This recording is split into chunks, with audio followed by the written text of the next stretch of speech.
Assalamualaikum and hi, we are from group 20. My name is Nur Adila Hanim binti Muhammad and my other group members are Nur Farahin binti Tajul Arif and also Putri Syaza Sabiha binti Putra Nur Shah Alam. So, this presentation, we are going to talk about the case study on the case of Peru and Chile. For the table of contents, we are going to present about facts, issues, judgments, ratio decidendi, dicta, dissent, parties' arguments on behalf of plaintiff and also defendant, and last but not least, critical comments.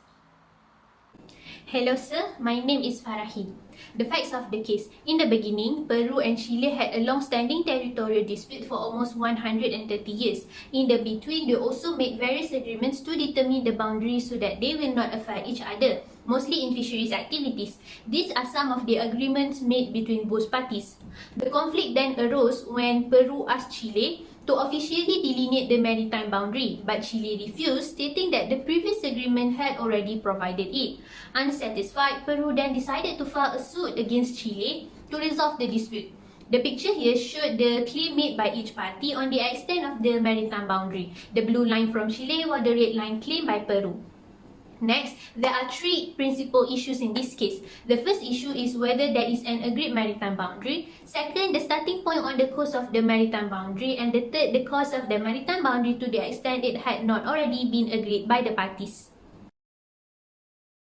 As the court used the equitable solutions, in the court judgment, the court held that 1954 Special Maritime Frontier Zone Agreement that a maritime boundary was established. The existence of the maritime boundary was considered acknowledged by both of the parties, and the boundary is concluded start at the intersections of the parallel of the latitude passing through boundary marker number 1 with the low water line and extend for 80 nautical miles along the parallel from its starting points.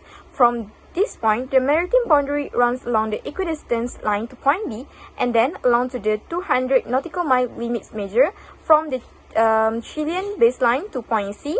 And in further, the court gives the discretion to the parties to determine the geographical coordinates based on the principles of good neighbor lines.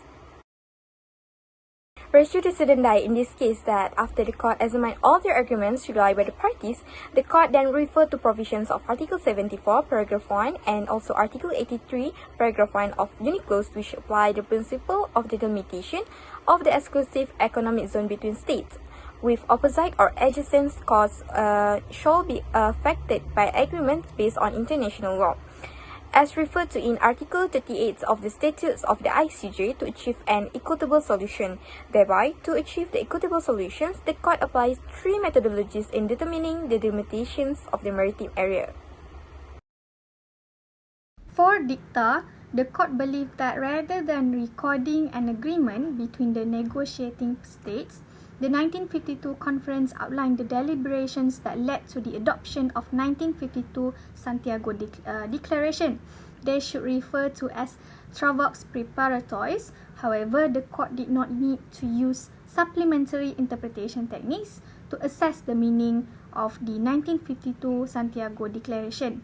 So, regarding the agreed upon maritime boundaries extent, the court said that 1954 agreement had a constrained and definite objective. It pertains to an existing maritime boundary established for a specific reason to provide, which is to provide a tolerance zone for small vessel fishing. That activity is one aspect of the parties' essential practice that the court will consider, but it is not the only one. So the court will analyze other relevant practices by each party in the 1950s in broader situations, along with the advancements in the law of the sea in that period. As you can see from the slide, there are four of the judges in their dissents. This agreement stated that given that both Chile and Peru publicly declared that each possessed exclusive sovereignty and jurisdiction over the sea along their respective continental coasts, a minimum distance of 200 nautical miles from their coast, and they explicitly stated that in the Santiago declarations that the islands of their coast will be protected. However, it is unconvinced to make a conclusion that they might have reached an unspoken agreement that their maritime boundary extend from the coast would only extend for 80 nautical miles, which clearly contradicting to their position as stated in the Santiago Declarations. The Peru's argument. There are three obvious arguments from Peru. First and foremost, the lack of an agreement on maritime delimitation. The claims of 1947 were said to be different from the claim made by states worldwide, as it was uncontroversial implementations at the national level of rights in international law. Plus, the 200 nautical miles claim made before 1980 were quite different. Next, the 1952 Declaration of Santiago was argued by Peru to only conclude agreements regarding the problems caused by whaling in the waters of the South Pacific and the industrialization of whales product. Hence, the focus of this agreement was not concerned with the lateral boundaries between both states.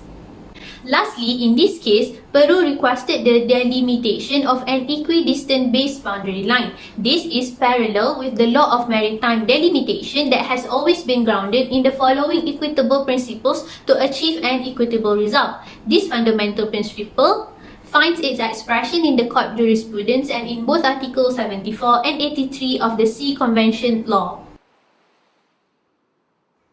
Argument on the side of Chile is that Chile claimed that the delimitation of a maritime boundary between Peru and Chile has already been resolved through an agreement between the parties.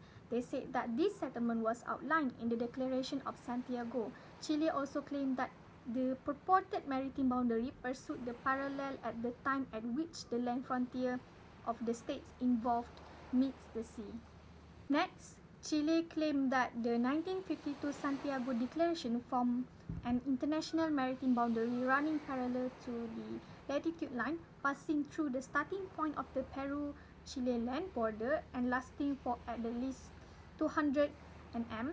Chile additionally argued that the maritime zones alluded to in the 1947 proclamations have unambiguous borders. Last but not least, we go to the critical comments. We do agree with the court's approach in establishing and delimiting the maritime boundaries for Peru and Chile by setting the course of the maritime boundary with 3 stages to determine an equitable boundary instead of an equal apportionment. Firstly, application of the equidistance principle. Secondly, other pertinent facts that could change the temporary equidistance line. Thirdly, a proportionality analysis. So, the court's application of these stages is suitable to identify the course of the maritime boundary because the methods are legitimate and reliable for the benefit of both parties. The court found that the 1947 proclamations were evidence of the need to establish the lateral limits of the claimed maritime zones in the future. Thus, we agree with the court's decision to use this method because it follows the correct and proper legal procedure as the court has defined the course of the maritime boundary between the parties. Next, the court also had made a wise decision in deciding the limitations of the maritime boundaries between the parties.